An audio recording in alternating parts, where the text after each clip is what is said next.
નમસ્તે વિદ્યાર્થી મિત્રો, હું છું ભાર્ગવ લાઠિયા અને સ્વાગત છે તમારું ફરી પાછું આપણી આ એજ્યુકેશનલ એક્સપર્ટ યુટ્યુબ ચેનલ ઉપર. મિત્રો, આજે આપણે ધોરણ 10માં વિષય વિજ્ઞાન અને ટેકનોલોજીમાં પ્રથમ સામયિક પરીક્ષા માટે જે 80 માર્ક્સનું પેપર આપણે જોઈએ છીએ, બરાબર? આ 80 માર્ક્સના પેપરનો સેક્શન એ અને સેક્શન બી નું સોલ્યુશન આપણે કરી નાખ્યું છે. આજના વિડીયોમાં આપણે વિભાગ સી ની વાત છે તે કરવાના છે, બરાબર? ચાલો તો શરૂઆત કરીએ. જો આગળના બે વિભાગ તમે ન જોયા હોય તો નીચે લિંક છે તો તમને આપેલી છે. અને ફરી પાછું કે પ્રથમ સામયિકમાં આ જે ક્વેશ્ચન પેપર છે એની અંદર આટલા ચેપ્ટર છે, તમારી સ્કૂલ પ્રમાણે અલગ અલગ હોઈ શકે, બરાબર છે? ચાલો વિભાગ સી માં વાત કરીએ તો 38મો પ્રશ્ન છે કે ભાઈ વિઘટન પ્રક્રિયાને સંયોગીકરણની વિરુદ્ધ પ્રક્રિયા શા માટે કહેવાય અને આ પ્રક્રિયાઓ માટેના સમીકરણો છે તે દર્શાવો. તો પહેલું કે ભાઈ વિઘટન પ્રક્રિયાની અંદર એક અણુ છે એને ઉર્જા આપતા એ તૂટે અને એમાંથી બે કે તેથી વધુ નિપજો છે તે મળે. જ્યારે સંયોગીકરણ એની વિરુદ્ધ છે, એટલે કે સંયોગીકરણ પ્રક્રિયાની અંદર બે કે તેથી વધુ પ્રક્રિયકો ભેગા થાય અને એક જ નિપજ બને. જેમ કે ઉદાહરણ કે વિઘટન પ્રક્રિયામાં ધારી લો કે AB કોઈ પદાર્થ છે, આને તમે ઉર્જા આપો એટલે એમાંથી A અને B છૂટું પડે. ઉદાહરણ તરીકે AgCl સૂર્યપ્રકાશની હાજરીમાં અહીંયા લખવાનું, સૂર્યપ્રકાશની હાજરીમાં એમાંથી ચાંદી અને ક્લોરીન વાયુ છૂટા પડે. સંયોગીકરણ એની રિવર્સ વિરુદ્ધ પ્રક્રિયા કે સાહેબ બે પ્રક્રિયકો હોય A અને B, બે ભેગા થઈ જાય તેમાંથી એક જ નિપજ મળે AB. અને C ઉદાહરણ O2, it gives CO2 plus ઉર્જા, બરાબર? તો વિઘટન પ્રક્રિયા સંયોગીકરણની વિરુદ્ધ શા માટે છે? ચાલો ઓક્સિડેશન અને રિડક્શન પ્રક્રિયા સમજાવો. તો કે સાહેબ ઓક્સિડેશન પ્રક્રિયા જે રાસાયણિક પ્રક્રિયા દરમિયાન પદાર્થ ઓક્સિજન મેળવે કે હાઇડ્રોજન ગુમાવે તો તે પ્રક્રિયા એને ઓક્સિડેશન કહેવાય. ઉદાહરણ આપ્યું છે Cu plus O2, it gives CuO. પણ 3 ગુણનો સવાલ છે તો મિત્રો એક ઉદાહરણ ચાલે નહીં. અહીં કોપર એકલો છે પણ નિપજમાં કોપરમાં સાથે અંદર એડ થઈ ગયો ઓક્સિજન, એટલે કોપરનું ઓક્સિડેશન થયું. બીજું ઉદાહરણ આપો Mg બરાબર plus O2, it gives MgO, બરાબર ઓક્સિડેશનનું. ત્રીજું ઉદાહરણ આવડું લખો C plus O2, it gives CO2, એ પણ ઓક્સિડેશન જ છે. રેડી? રિડક્શન જે રાસાયણિક પ્રક્રિયામાં પદાર્થ ઓક્સિજન ગુમાવે કે હાઇડ્રોજન મેળવે એવી પ્રક્રિયાને રિડક્શન પ્રક્રિયા કહેવાય. ઉદાહરણ તરીકે અહીંયા જે CuO બન્યો, આ CuO ની પ્રક્રિયા હાઇડ્રોજન હારે કરો તો સાહેબ એમાંથી કોપર છૂટું પડે, પાણી દૂર થયો. આમાં CuO ની સાથે ઓક્સિજન છે પણ નિપજમાં જ્યાં Cu છે ત્યાં Cu એકલો છે, મીન્સ કે ઓક્સિજન દૂર થયું, બરાબર? તો રિડક્શન પ્રક્રિયા થઈ. આ સિવાય તો કે ZnO plus C, it gives Zn plus CO. આ પણ રિડક્શન પ્રક્રિયા. આમાં કોનું રિડક્શન? તો કે ઝિંક ઓક્સાઇડનું રિડક્શન થયું, બરાબર? બીજું ઉદાહરણ તો કે સાહેબ પાણીનું બનવું, એ પણ લખી શકો તમે. ચલો આઈએમપી મિત્રો પ્રશ્ન, બહુ આઈએમપી પ્રશ્નો જ છે તે અહીંયા આપણે લીધેલા છે. રાસાયણિક ગુણધર્મોને આધારે ધાતુ અને અધાતુ વચ્ચેનો ભેદ પારખો. તો મિત્રો ધાતુ છે વિદ્યુત ધનમય તત્વ છે, કે ધાતુ હંમેશા ઇલેક્ટ્રોન ગુમાવે. ઇલેક્ટ્રોન ગુમાવે એટલે ધન આયન બને. અને અધાતુ હંમેશા ઇલેક્ટ્રોન મેળવવાની વૃત્તિ ધરાવે એટલે અધાતુ હંમેશા વિદ્યુત ઋણમય તત્વ એટલે ઋણ આયન બનાવે. ધાતુ તો કે તેના ઓક્સાઇડના જલીય દ્રાવણો બેઝિક હોય, જ્યારે અધાતુના ઓક્સાઇડના જલીય દ્રાવણ એસિડિક હોય. ધાતુની એસિડ હારે પ્રક્રિયા કરો તો હાઇડ્રોજન વાયુ છૂટો પડે, જ્યારે અધાતુની એસિડ સાથે પ્રક્રિયાથી હાઇડ્રોજન છૂટો પડે નહીં. ધાતુના ઓક્સાઇડ બેઝિક અથવા ઉભયગુણી હોય, જ્યારે અધાતુના ઓક્સાઇડ એસિડિક અથવા તો તટસ્થ હોય. ધાતુ તો કે સાહેબ તેના પરમાણુની બાહ્યતમ કક્ષામાં 1, 2 કે 3 ઇલેક્ટ્રોન ધરાવતા હોય, જ્યારે અધાતુની બાહ્યતમ કક્ષામાં 3 થી વધારે એટલે કે 4, 5, 6 કે 7 ઇલેક્ટ્રોન, 8 ઇલેક્ટ્રોન પણ અધાતુમાં હોય. મોસ્ટ આઈએમપી બોર્ડમાં પૂછાયેલો 41મો પ્રશ્ન કે કોપરના શુદ્ધિકરણની વિદ્યુત વિભાજનીય પદ્ધતિ સમજાવો. ચાલો તો સાંભળજો સાહેબ, કાચી ધાતુમાંથી રિડક્શન કરીને જે ધાતુ તમે મેળવી છે આ ધાતુ સંપૂર્ણપણે શુદ્ધ નથી હોતી, એમાં અશુદ્ધિ હોય. હવે એટલા માટે અશુદ્ધ ધાતુમાંથી અશુદ્ધિને દૂર કરીને એને શુદ્ધ કરવી જરૂરી છે. બરાબર. આના માટે વિદ્યુત વિભાજનીય શુદ્ધિકરણ એ સૌથી વધુ પ્રમાણમાં વપરાતી પદ્ધતિ છે. કોને કોને આ પદ્ધતિથી શુદ્ધ કરી શકાય? તો કે સાહેબ કોપર, ઝિંક, ટીન, નિકલ, સોનું, ચાંદી, લેડ આવી ધાતુઓને શુદ્ધ કરવા વિદ્યુત વિભાજનીય રિડક્શન એનું કરવામાં આવે. હવે સાહેબ વિદ્યુત પ્રવાહ પસાર કરવાનો છે. રેડી? તો શું કરવાનું? તો કે સાહેબ આપણે અહીંયા કીધું છે કોપરનું શુદ્ધિકરણ કરવાનું, એટલે અહીંયા લખવાનું કે જેમાં અશુદ્ધ ધાતુની જગ્યાએ લખવાનું કોપર. અશુદ્ધ કોપરના સળિયાને એનોડ તરીકે, શુદ્ધ ફરી પાછું ધાતુ તરીકે કોપર પર્ટિક્યુલર આપ્યું છે એટલે કોપર લખવાનું. જો ખાલી એમ કીધું હોય કે ધાતુના શુદ્ધિકરણની, તો તમારે ધાતુ ધાતુ શબ્દ કરીને લખો તો ચાલે. અહીંયા કોપર કીધું છે તો કોપર ફરજિયાત લખવાનું. તો અશુદ્ધ ધાતુ, અશુદ્ધ કોપરનો સળિયો એને એનોડ તરીકે લેવાનો, શુદ્ધ કોપરની પાતળી પટ્ટી એને કેથોડ બનાવવાનું, અને ધાતુના જ ક્ષારનું દ્રાવણ એટલે આપણે કોપરનું શુદ્ધિકરણ કરવાનું છે તો કોપરનો ક્ષાર એટલે કોપર સલ્ફેટ એટલે CuSO4 એનું જે દ્રાવણ છે જો લખ્યું છે કોપર સલ્ફેટનું દ્રાવણ, એને વિદ્યુત વિભાજ્ય તરીકે ઉપયોગ કરવાનો. અચ્છા, વિદ્યુત વિભાજ્ય એટલે શું? તો કે એવું દ્રાવણ કે જેમાંથી વિદ્યુત પ્રવાહ પસાર થઈ શકે, તો એને કહેવાય વિદ્યુત વિભાજ્ય. ચાલો તો આકૃતિમાં જો બીકર, બીકરમાં કોપર સલ્ફેટનું દ્રાવણ ભરી દીધું, બે વિદ્યુત ધ્રુવો ડૂબાડ્યા, એનોડ, એનોડ તરીકે અશુદ્ધ કોપર, કેથોડ તરીકે શુદ્ધ કોપર, કેથોડને માઇનસ છેડો રાખવાનો, કેથોડ વાળો પ્લસ. હવે સાહેબ શું થશે? તો કે જ્યારે તમે વિદ્યુત વિભાજ્યમાંથી પ્રવાહ પસાર કરો એટલે એનોડમાંથી ધાતુ છૂટી પડી અને દ્રાવણમાં આવે, અને દ્રાવણમાંથી એટલા જ પ્રમાણમાં કોપર કેથોડ ઉપર જમા થાય. એટલે એનોડમાંથી ધાતુ પીગળવા લાગે. પીગળી મીન્સ કે છૂટી પડવા લાગે, અને એ છૂટી પડેલી ધાતુ દ્રાવણમાં આવે એટલે એનોડ ઓગળતો જાય. હવે એનોડમાં અશુદ્ધિ પણ હતી, તો એમાંની અશુદ્ધિ બે પ્રકારની, દ્રાવ્ય અને અદ્રાવ્ય. એમાંની જે દ્રાવ્ય અશુદ્ધિ હશે એ દ્રાવણમાં ઓગળી જશે, અને જે અદ્રાવ્ય અશુદ્ધિ હશે જો લખ્યું છે અદ્રાવ્ય અશુદ્ધિ એ દ્રાવણમાં તળિયે જમા થાય, જેને એનોડ પંક કહેવાય. પંક એટલે કાદવ. અને પ્રોસેસ શું થાય? તો કે સાહેબ એનોડમાંથી અશુદ્ધ ધાતુ વિદ્યુત વિભાજ્યમાં ઓગળે, અને વિદ્યુત વિભાજ્ય એટલે કે દ્રાવણમાંથી સમતુલ્ય, સમતુલ્ય એટલે જેટલી દ્રાવણમાં આવી એટલી જ દ્રાવણમાંથી કેથોડ ઉપર જમા થાય. તો પ્રક્રિયાને અંતે તમને એવું દેખાશે કે સાહેબ એનોડ એ ખવાઈ ગયો, એનું વજન ઓછું થઈ જાય, કેથોડનું વજન વધી જાય. જે પ્રક્રિયા થઈ તે એનોડ ઉપર થતી પ્રક્રિયામાં Cu, એનોડ ઉપર કોપર હતું અશુદ્ધ, એ દ્રાવણમાં ગયું પણ કયા સ્વરૂપમાં? Cu+2, અને 2 ઇલેક્ટ્રોન ગુમાવ્યા. હવે એ Cu+2 કેથોડ ઉપર જાય, +2 એને ગુમાવેલા ઇલેક્ટ્રોન પાછા લઈ લે, અને એમાંથી પાછું કોપર છે તે બની જાય.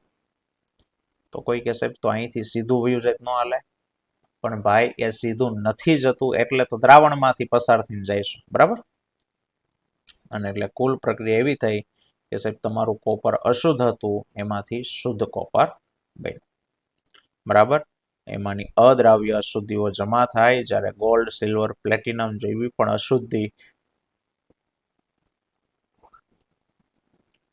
સોરી મિત્રો, એ અશુદ્ધિ પણ તેમાં તળિયે જમા થાય, જેને એનોડ પંક તરીકે ઓળખાય. ચાલો, આકૃતિ આપી છે એનું કાળજીપૂર્વક અવલોકન કરો અને એને સંબંધિત પ્રશ્નોના જવાબ આપો. પહેલું એ શું કહે છે? તો કે એ શિખાતંતુ. શિખાતંતુનું કામ શું છે? તો કે સાહેબ માહિતીને મેળવે, ઉર્મી વેગ ઉત્પન્ન કરે ત્યાંથી. બી વાળો ભાગ શું છે? તો કે બી વાળો ભાગ ચેતાંત છે. ચેતાંત પાસે શું થાય? ચેતા રસાયણો મુક્ત થાય. અને સી નથી આપ્યો, સી અહીંયા અક્ષતંતુ, આ એરો અહીંયા અક્ષતંતુ એ કોષકાયમાંથી ઉદ્ભવે. સી ને ઓળખો, અને ક્યાંથી ઉદ્ભવે? તો કે કોષકાયમાંથી. ચાલો, 43માં મનુષ્યના મગજની સમજૂતી આપી અને એના મુખ્ય ભાગો જણાવો. તો મગજની આકૃતિ, બરાબર, અહીંયા દોરી તમને હું દોરીને સમજાવી શકું એવું નથી, ખાલી આપણે સમજૂતી આપીએ કેમ દોરવાની તમારા સાહેબે તમને શીખવાડ્યું છે, બરાબર છે. ચાલો, મનુષ્યમાં મુખ્ય 3 ભાગો છે મગજના: અગ્ર મગજ, મધ્ય મગજ અને પશ્વ મગજ. જેમાંથી અગ્ર મગજ તો કે સાહેબ આવડું આજે આખું ગૂંચળું છે તે, આવડું થેલેમસ, હાઇપોથેલેમસ, બરાબર. આ અગ્ર મગજના ભાગ છે. તો કે એમાં મુખ્યત્વે બૃહદ મસ્તિષ્ક આવ્યું છે. આ જે ગૂંચળું છે એને બૃહદ મસ્તિષ્ક કહેવાય અને એ વિચારવા વાળો મુખ્ય ભાગ છે. બીજું તો કે સાહેબ તે વિવિધ ગ્રાહી એકમોમાંથી સંવેદના મેળવવાના વિસ્તારો આવ્યા છે કે સાહેબ એની ઉપર જુદા જુદા ક્ષેત્રો છે, વિસ્તાર, એમાં જુદા જુદા વિસ્તારમાં જુદી જુદી ક્રિયાનો કંટ્રોલ થાય. જેમ કે શ્રવણ, દ્રાણ, દ્રષ્ટિ, સાંભળવું, સૂંઘવું, જોવું વગેરેના વિશિષ્ટકરણ પામેલા અલગ અલગ વિસ્તારો. એક ક્રિયા એક ભાગમાં અનુભવાય, બીજી ક્રિયા બીજા ભાગમાં અનુભવાય, બરાબર. તેમાં સહનિયમન માટેના સ્વતંત્ર ક્ષેત્રો છે, પોતાના અલગ અલગ વિસ્તારો છે. આ વિસ્તારો ગ્રાહી એકમોમાંથી પ્રાપ્ત થતી માહિતી, જે માહિતી મળી છે તે, અને મગજમાં સંગ્રહાયેલી માહિતીનું સંકલન કરી અને સંવેદનાનું અર્થઘટન કરે. તમને જે અનુભવ થયો આંખ, નાક, કાન, જીભ, ત્વચા પાસે, એ અનુભવ અને મગજમાં જે માહિતી હતી એ બંનેને ભેગું કરી અને એનો જવાબ છે તે તૈયાર કરશે.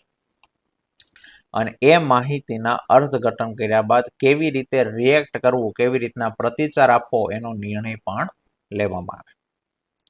ચલો, બીજું તો કે તેમાં સાહેબ ઐચ્છિક હલનચલનની ક્રિયા પણ નિયમ પણ થાય, સ્નાયુઓનું હલનચલન અને ભૂખ જેવી જટિલ ક્રિયાનું કંટ્રોલ પણ એ મગજમાં થાય છે. બીજું છે મધ્ય મગજ. મધ્ય મગજમાં એક ભાગ એવો છે ચતુષ્કાય અને તેમાં દ્રષ્ટિ, શ્રવણની ક્રિયાના નિયંત્રણના કેન્દ્રો છે તે આવેલા છે. પશ્વ મગજના 3 ભાગ છે: પોન્સ એટલે સેતુ કહેવાય, લંબ મજ્જા કહેવાય અને અનુમસ્તિષ્ક.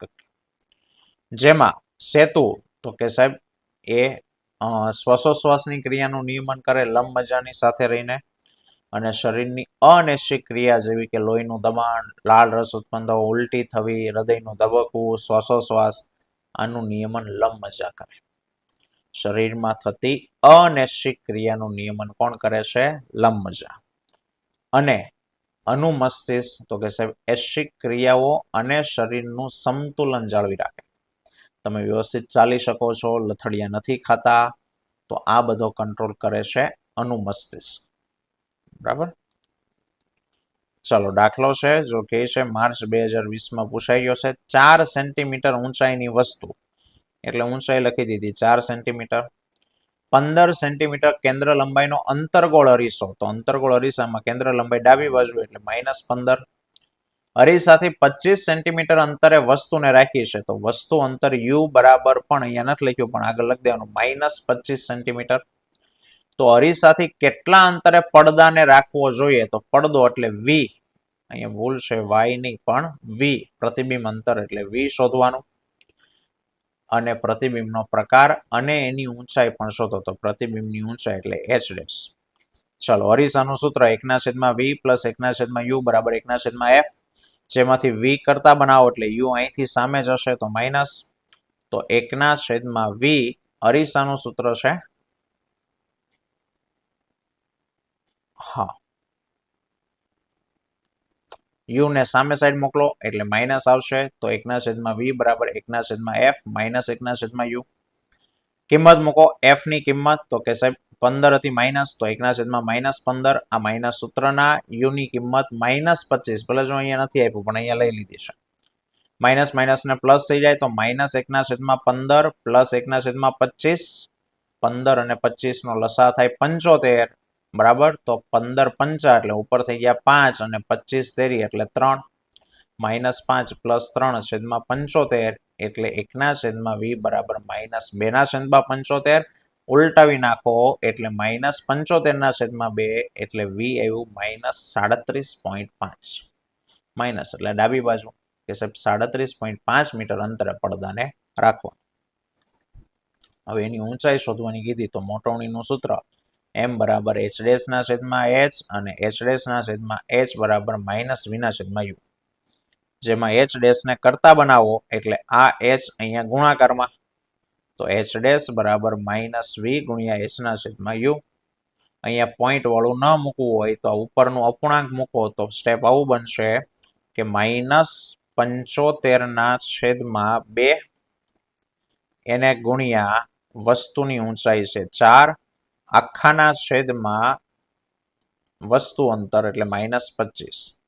ચલો માઇનસ માઇનસ કેન્સલ, 25 તેરી 75 થાય અને 2 દુ 4 થાય અને 3 દુને 6. તો જવાબ આવી ગયો 6 સેન્ટીમીટર.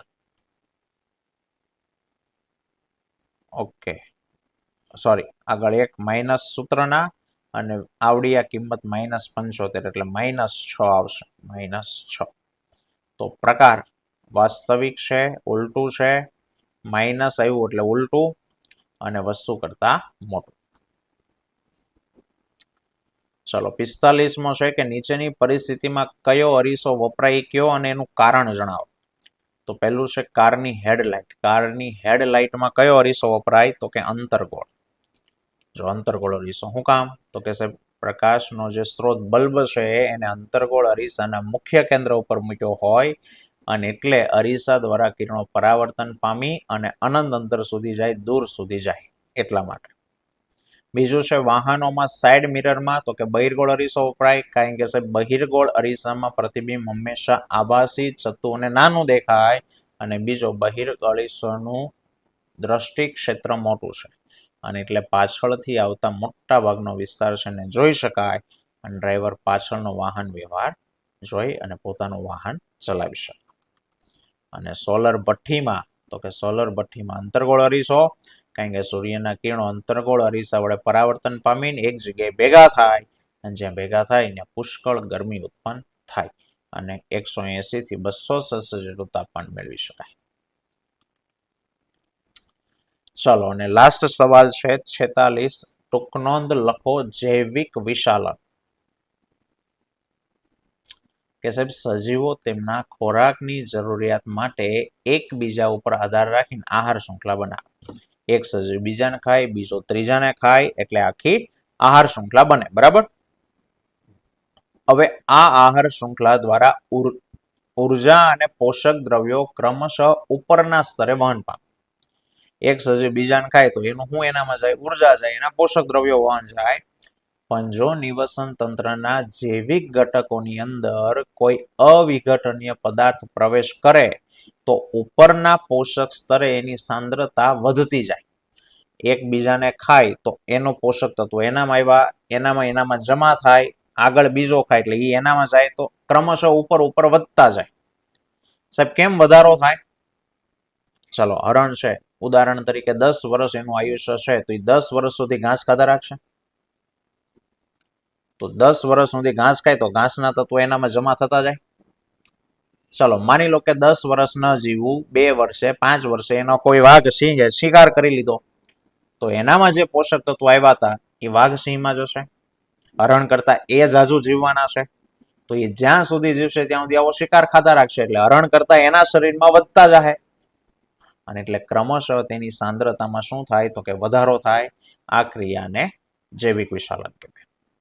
હવે પ્રશ્ન થાય કે સાહેબ રસાયણો આવ્યા ક્યાંથી? તો જો ખેતીની અંદર વનસ્પતિને વિવિધ રોગ અને કીટકોથી વનસ્પતિને બચાવવા માટે જંતુનાશક અને રસાયણોનો બેફામ ઉપયોગ કરવામાં આવે છે. આ રસાયણો ભૂમિ અને પાણીના સ્ત્રોતમાં ભળે છે અને ભૂમિ અને પાણીમાંથી તેઓ વનસ્પતિના શરીરમાં જાય ત્યાંથી તૃણાહારી અને માંસાહારીના શરીરમાં પ્રવેશે.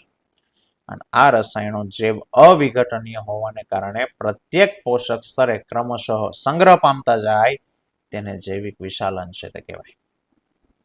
અને કોઈ પણ આહાર શૃંખલામાં મનુષ્ય ટોચ ઉપર છે એટલે કે સાહેબ સૌથી વધારે આયુષ્ય મનુષ્યનું છે અમુક અપવાદ પ્રાણીઓને બાદ કરતા અને એટલે આપણા શરીરમાં રસાયણોનું પ્રમાણ સૌથી વધારે છે અને એટલે આપણામાં જૈવિક વિશાલન સૌથી વધુ જોવા મળે.